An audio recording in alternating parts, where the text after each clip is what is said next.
We are living in the world, so in which we are expecting more and more increase in the prevalence of the diabetes. So we are in the situation, so we can prevent the emergence of this disease. So to discuss this topic, so now I invite Dr. Veeramani to how to prevent the rise in the prevalence of the diabetes. Now, Dr. Veeramani, please.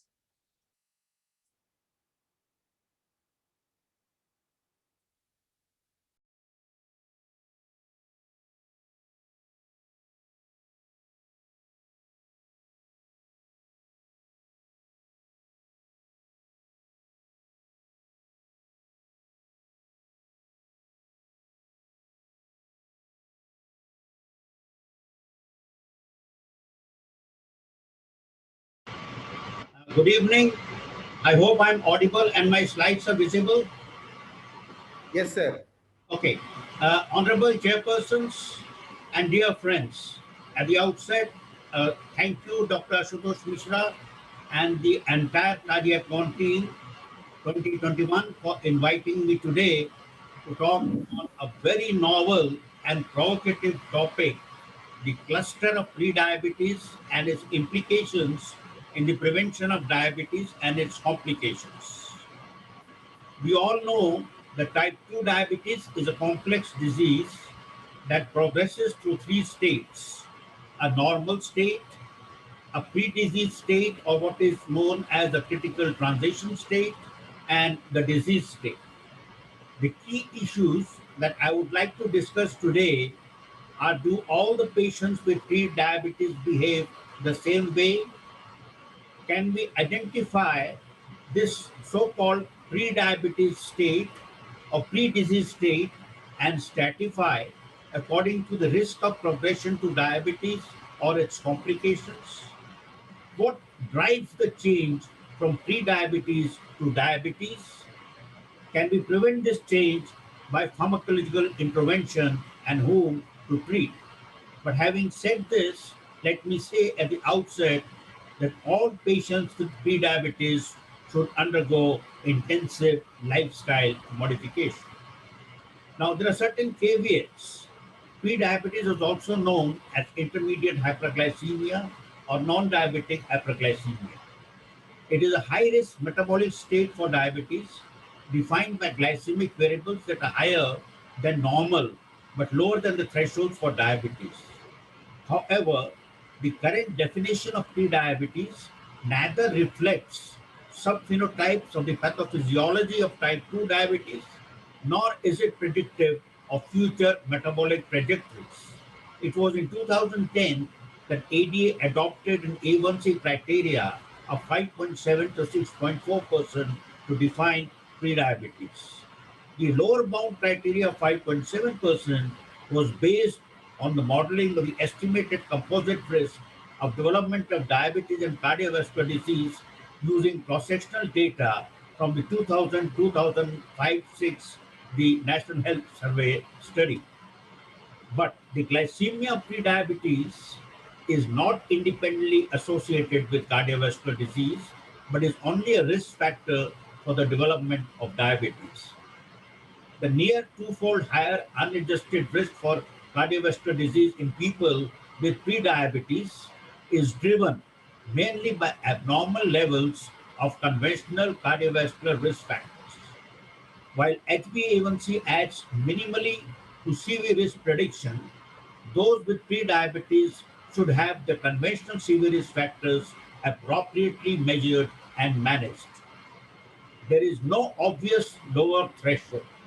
The risk starts to increase beginning at a fasting plasma glucose concentration of around 82 to 87 milligram percent and progresses in a curvilinear fashion. Compared with the gold standard 2-hour glucose criteria of 140 to 199, a fasting glucose of 100 to 125 lacks specificity and results in many false positive diagnoses, wherein A1C of 5.7 to 6.4 lacks sensitivity and results in false negative diagnosis. We all know the numbers: A1C 5.7 to 6.5, fasting 100 to 126, and a PP or IGT, a postprandial of 140 to 200. The global burden: 230 million people have had diabetes in 2003. More than 300 million people had estimated to have pre-diabetes. By 2025, it is expected that 500 million people will have pre-diabetes. Southeast Asia currently has the highest number of people. By 2025, it is estimated that we continue to have the highest prevalence of diabetes, 13.5%, followed by Europe.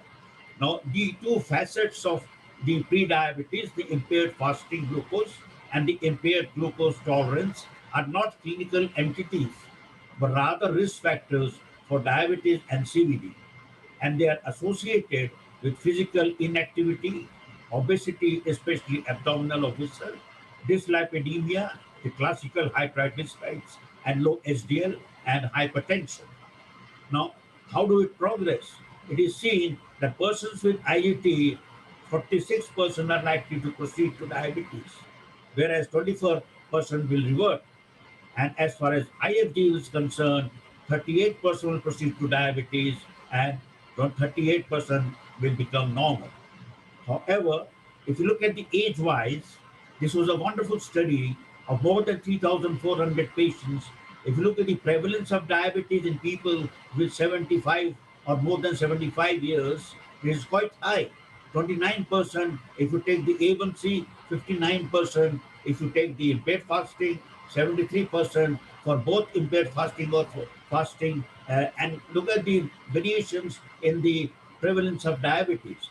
But when you look at the progression to diabetes, it is hardly 3 to 9%, depending on the criteria chosen. And during the 6 years of follow-up, death or regression to normoglycemia from pre-diabetes was more frequent than progression to diabetes. The conclusion being that pre-diabetes may not be a robust diagnostic entity in people with more than 75 years. At that age, you can forget about pre-diabetes. And what is the level risk of progression to diabetes? Depending on the A1C levels, the higher the A1C levels, the higher the risk. And besides the progression to diabetes, we know that microvascular complications are supposed to start at the onset of type 2 diabetes, but unfortunately, we have seen it even before the onset. And 50% higher risk of cardiovascular disease, coronary artery disease, and stroke. CVD risk is 3.2, higher, adjusting for all the other variable risk factors. Now, this is the latest update published in BMJ 2020 regarding the cardiovascular disease, a meta-analysis of 129 studies with more than 10 million patients. The all-cause mortality associated with pre-diabetes was 13% more, and composite cardiovascular was 15% more. 16% was coronary heart disease, and 14% stroke. Impaired glucose tolerance carried higher risk of all-cause mortality, CSD, and stroke than impaired fasting glucose. And the figures were much higher if the patients had known atherosclerotic cardiovascular disease. So pre-diabetes is associated with an increased risk of all-cause mortality and CVD in the general population, and more so in patients with atherosclerotic cardiovascular disease.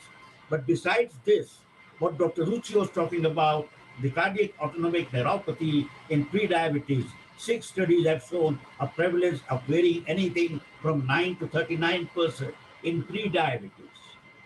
Now, the long-term consequences: hypertension, malignancy, and Alzheimer's disease. So, should pre-diabetes be taken seriously? We all know hyperglycemia is a continuous risk factor for adverse health outcomes.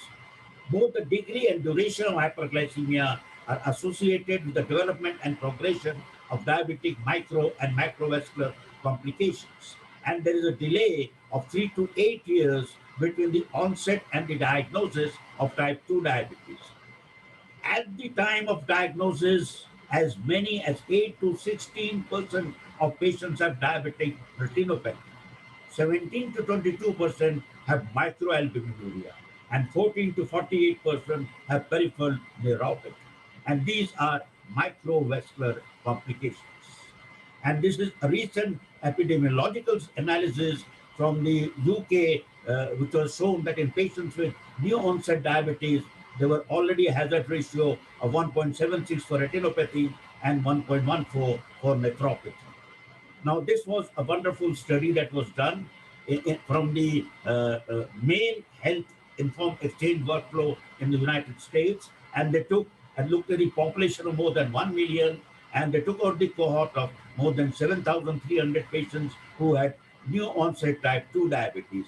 And they discovered that each of these patients, when they were followed up in the previous 6 months, there occurred a particular critical period where there was a very high entropy and very high risk of developing type 2 diabetes. And through the various algorithmic pathways and modules and Markov process, they found that there is something called a dynamic driver network that drives the patient from the transition state into the disease state, whereas majority of patients may go back to the normal state. So the results indicate that there is a critical transition that could be detected 6 months before type 2 diabetes confirmative diagnosis. Unlike the detection of the disease state, the dynamic driver network enables the identification of an intermediate or transition state that generally has no clear metabolic abnormalities, but a future trending of deterioration. Can we try to identify this particular transition state so that we can do some intervention? Now, here it comes the story of clusters in prediabetes. And this was a paper published just last month. The Wagner R et al. From Germany, they distinguished 6 different subtypes of prediabetes, tracking data from an intensive 25-year-old longitudinal study. And each of the 6 prediabetes subtypes were distinguished by specific metabolic parameters and results in different long-term outcomes. And they validated this data with another longitudinal study known as the Whitehall 2 study from the UK, and they were followed up for 20 years. And these findings were replicated in an independent cohort, giving us a perfect answer. So the 6 subtypes accurately fill that large data set, affirming that prediabetes can be distinguished into separate disease stratifications. And what are these prediabetes classes? If you look at this, we have clusters, and these were based on variables derived from OGTT, MRI measured body fat distribution, liver fat content, and a genetic risk in a cohort of extensively phenotyped individuals. And clusters 1, 2, and 4 were at a very low risk of diabetes and low mortality. In fact, the 2 was normal weight, 1 was underweight, and 4 was overweight, but all had metabolically healthy parameters. If you look at cluster 3, it is a high risk. These people had low insulin secretion and a very high genetic risk, a high diabetes risk, high cardiovascular risk, and a nephropathy risk. If you look at cluster 5, they had a high risk and they had a very high liver fat, insulin resistance, a very high diabetes risk, high cardiovascular risk, high nephropathy risk, and a higher mortality. On the other hand, if you look at cluster 6, though it was high risk, it had high visceral fat and high renal sinus fat. They are relatively low risk of diabetes, but high risk of nephropathy and a higher mortality. And the proof of concept study demonstrates that the pathophysiological heterogeneity exists before the diagnosis of type 2. And there are 2 types of individuals, one with an increased risk of complications without rapid progression to overt type 2 diabetes, and the others who have increased risk of complications with rapid progression to diabetes. This clustering approach is not designed to provide definitive subphenotypes for individual patients in a clinical setting, but this approach is useful for characterizing the metabolic heterogeneity prior to clinical manifestations of type 2, and the identification of such subphenotypes suggests some potential therapeutic implications. However, we must recognize the limitations of the study. This were done in the Caucasians, so it is not, we don't know whether it's applicable to the Asian Indians or not. And the variables selected may not be ideal, and there were high attrition rates in the study. Now, before I go to what are the therapeutic implications, let's see what we know so far about how to treat pre-diabetes. We all know that lifestyle is one of the most important interventions that we can make, and it has an effect even after 20 years. Various drugs have been used, out of which metformin is the only one that is approved. But we must not forget pioglitazone, which showed an 81% risk reduction. And this intervention provides, unfortunately, increased adverse effects with some drugs. Now, it was the DeFronzo who showed that Pio reduced the risk of diabetes, albeit with significant weight gain and edema. And to 18 participants were needed to be treated for 1 year to prevent one case of diabetes. But we had a lot of pleiotropic effects. The diastolic blood pressure improved, SDL cholesterol, liver enzymes, and there was a slowing of the progression of carotid edema media thickness. So pioglitazone is another drug that one has to keep in mind. But when you compare metformin and lifestyle, of course, lifestyle scored over metformin. Now, this was the studies by the pre-diabetes. After that came the diabetes prevention program outcome study, where everybody was given metformin. And this 51-year-old study showed that the metformin treated group showed significantly less development of diabetes in certain groups. And who were these? Who had a higher fasting plasma glucose, that is 110 to 125 versus 100 to 109, in whose A1C levels was higher, 6 to 6.4%, than less than 6%, and in women with history of GDM. So the higher the risk, we must think of pharmacotherapy and even metabolic surgery in patients who have proper indications if the BMI is more than 40 or more than 35 with severe parameters. Now, why metformin? Metformin provides potentially an 8% absolute reduction in the risk of development of type 2 over 30 years, reducing the cumulative lifetime glycemic exposure. So it prevents complications or delays them. It is inexpensive, and we have 60 years experience with metformin. It reduces both cost and improves health outcomes.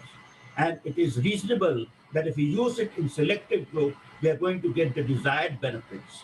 We have been using supplements like cinnamon, chromium, alpha lipoic acid, bitter melon, and these are being marketed. And there is no scientific evidence to use this, but we are afraid to use metformin. And who are the persons who will benefit with metformin? Patient people with less than 60 years of age, BMI of more than 35, greater degrees of fasting hyperglycemia, and history of GDM. And this is known as the benefit-based tailored treatment, which calculates an individual's absolute risk reduction as the difference between the individual's risk without treatment and with treatment. Now let us look at the vitamin D also, which has been a lot of aura has been created. And this is a double-blind randomized trial with 4,000 international units vitamin D3 versus placebo in patients with pre-diabetes more than 2,400, overweight, and they looked at progression to new onset diabetes. The risk of new onset diabetes was not significantly lower. So vitamin D acts as a placebo. Now coming to the therapeutic implications of clusters, let me go back. We know so far lifestyle intervention and metformin. Now if you look at cluster 1, 2, and 4, they require only lifestyle modification. Cluster 3 might benefit from a standard aerobic exercise and dietary calorie restriction by reduction of visceral fat and individuals. Cluster 5 are at imminent risk for diabetes, and they benefit from high intensity dietary and or lifestyle interventions aimed at weight loss and liver fat reduction. The clusters 3 and 5 have elevated genetic risk as non-modifiable risk factor, but the cluster 6 is somehow there is genetic predisposition to protect it from development of type 2 diabetes. As I said, the cluster 6 have a very low risk to protection for progression to diabetes. So when risk stratification is done, their progression to diabetes can be ignored. Insulin resistance with or without prevalent prediabetes are associated with renal disease, elevated mortality in cluster 6, and that means that we must take it seriously even with low glycemic progression. What are the drugs we should be using? At the moment, as I said, FDA approved metformin in cluster 3 and 5, but cluster 6 role is doubtful since there is low risk of progression to diabetes. Off-label, I talked about pioglitazone. CV reduction proved possible role in cluster 3, 5, and 6. Again, off-label, but with a very high potential, SGLT2 in 3, 5, and 6. Now, these two drugs, the bio and SGLT2 inhibitors, are off-label, but they're wonderful drugs and can help prevent cardiorenal complications. But having said that, whenever you're using any off-label drug, remember to have a judicious selection of patients, no contraindication, shared decision-making, education of patient, and pharmacovigilance. To wrap up, the key messages are pre-diabetes needs to be further classified for risk stratification. Not all patients behave similarly. Strategies to screen for pre-diabetes and assessment of individual risk factors is the need of the hour. All patients with pre-diabetes should be counseled for intensive lifestyle modification. Clustering of pre-diabetes is a novel and emerging concept. We must recognize the heterogeneity, and metformin is very good, is very well going to work in patients who are younger, more obese, more hyperglycemic, and histories of GDM and cluster 3 and 5. Looking beyond the guidelines, think of bio and SGLT2 inhibitors. They are going to be of immense benefit in cluster 3, 5, and 6 to prevent cardiorenal complications. Thank you for a patient hearing. Thank you, Dr.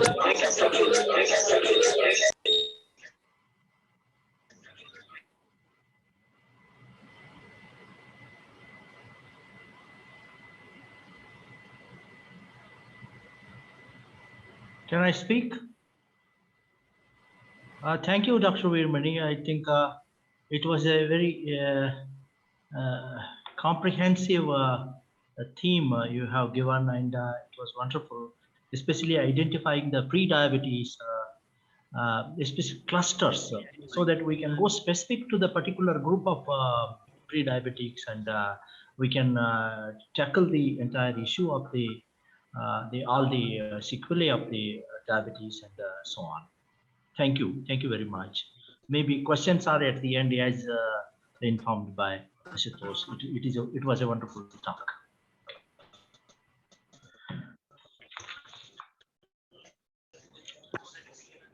We now move on to the next speaker. He's Vinaytosh Mishra. I think he's a treasurer of this Panacea and Cardio conference, and he's a doctorate from the engineering background and the management background. Very nice to be here. I see you, and you are the one who is a healthcare manager. So now, S.K. Pandey sir, any comments, sir?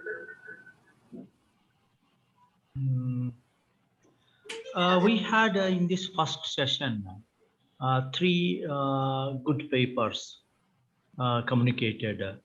Dr. Ruchi Singh talked about the cardiac autonomic neuropathy, and she gave a lot of information about the cardiac autonomic neuropathy and the parasympathetic dominance and the offset of the sympathetic and parasympathetic balance.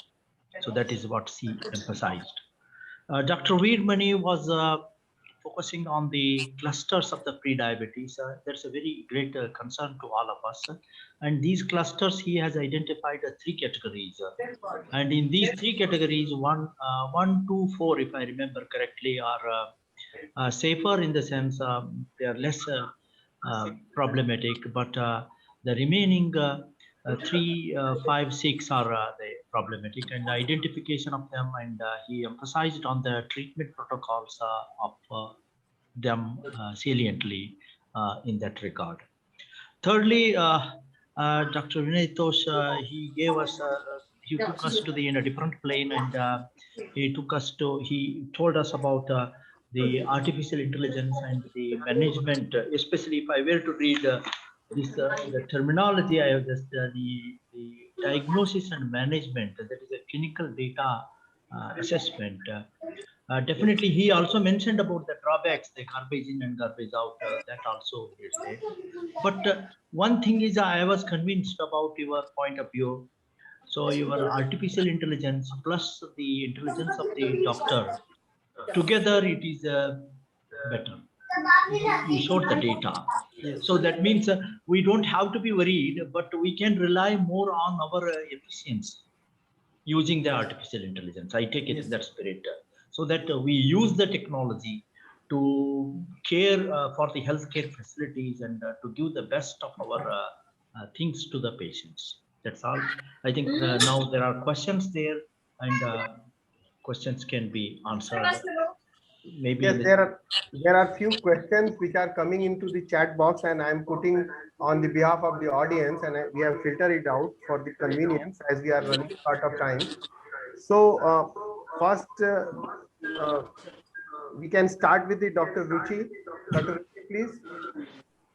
Yes. Dr. Ruchi, I have seen one question in the chat box that cardiac autonomic neuropathy may be associated with the hypertensive episode. So, Yeah. episodic hypertension can occur in cardiac autonomic neuropathy. So, what do you suggest to such type of patient? What are different actions we should take? Firstly, the patient should be assessed for cardiac autonomic neuropathy battery of tests, whatever is available. If it cannot be tested in the OPD setup, then we can at least assess the patient with Compass 31. It is an easy subjective questionnaire and it can be assessed, and then symptomatic treatment should be given to the patients depending upon what other treatments are being given with all other comorbidities. Symptomatic treatment for that should be started. Okay. And second thing, what one of the audience is asking, that agreed that lifestyle modification is very important in the management. Are there any means to prevent the cardiac autonomic neuropathy if we are treating our patient in clinic? Actually, it has been seen that cardiac autonomic neuropathy is maybe presenting feature of the patient who have been first time assessed to be suffering from diabetes. So though there are lifestyle modifications, weight reduction and hyperglycemia, but still we can just slow down the progression of cardiac autonomic neuropathy with this. But still it is a research based question. In which we can just reduce its progression. Suppose we want to reduce the progression, what are the current available tool with us? Actually, that is the clinical point which we want to take from the talk. So one thing there should be true that it is a very good questionnaire is there and we can detect it early. Second, in terms of intervention, we want to delay it. So what are different tools which we are having at present? It has been seen that intensive control of hyperglycemia also precipitates cardiac autonomic neuropathy. So it should be optimized. The treatment should be optimized and symptomatic, including lifestyle modification, weight reduction, and treatment of other like orthostatic hypotension, or the patient should be given symptomatic treatment, like he should take care of orthostatic hypotension. He should be given to take precautions that he should stand up from the bed while in morning after having giving some time with leg पैर नीचे लटका के पहले थोड़ी देर बैठ लें, उसके बाद खड़े हों, एकदम से नहीं खड़े होना चाहिए. So all that symptomatic treatment should be given. Yes. And then we can start with these medications. But excellent. So the thing is, you just want to communicate to us that it is very important not to become over enthusiastic, control blood sugar slowly, postural advice should be given to the patient, and it should be customized according to the need of the patient. Yes, and actually the patient should be given a word that they should not worry too much about their symptoms. At least they get the diagnosis of their symptoms, that this particular thing is responsible for their symptomatology. So they cool down with the things and do not run from one doctor to the another for the assessments.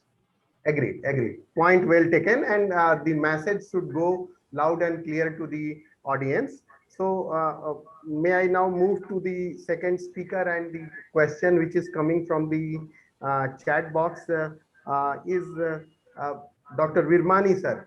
Yeah. Sir, personally, your talk was excellent, and it was very thought-provoking. And I am sure that approximately 90-95% of the audience were first time hearing this topic, and this is very new thing which has come. First of all, thank you very much to introduce us such a nice concept, and I am sure that in coming year this is going to change our clinical practice. That is one thing which is very sure. Regarding the question which is coming from the chat box is there any role of the DPP-4 inhibitor or the SGLT2 inhibitor for to be used in this subset of the patient? Yeah, there is a role for SGLT2 inhibitors. As I said, see, they are off-label at the moment, but since they have already shown protection, cardiorenal protection in patients with diabetes and without diabetes, so why not in pre-diabetes? If you can identify those clusters in the pre-diabetes who have very high cardiorenal complications, then I think this would be an ideal drug to prevent this. But as far as DPP-4 inhibitors is concerned, I don't think they have any role at the moment. Yes, metformin plus pio, even pioglitazone cannot be forgotten. And we have to be very judicious in selection of our patients. We have to have a shared decision making, and we must be pharmacovigilant for any side effects if we want really to give benefit to our patients. And second, sir, second question is from the chat box is we have saroglitazar also in India, and that is also a PPR gamma modifier. So is there any scope for this molecule to be worked in this area if the person is simultaneously having dyslipidemia, particularly increased triglyceride level? Absolutely, I 100% agree. And there's a lot of emerging data that not only it helps in lowering triglycerides, in the serum triglycerides, but it also lowers the fat content in the liver. And as I said, in cluster 5, we have a lot of fat content in the liver. So we Yeah. use this drug. And obviously, it will not cause hypoglycemia also. That is another good point with salbutamol. So it's an emerging concept, and I think it's another drug that is coming up very rapidly. But unfortunately, everyone wants to have FDA-approved drugs. Nobody wants to use an Indian drug. But then I personally believe that make in India, and we should be proud of ourselves the way we have dealt with COVID, and the way we have produced a drug like salbutamol. I think that's a wonderful achievement the Indians have made.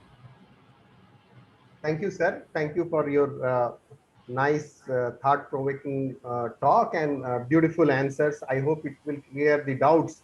Yeah. And coming last to the last but not least, one of the very important person, that is Vinay Tosh, and he has completely taken us in a different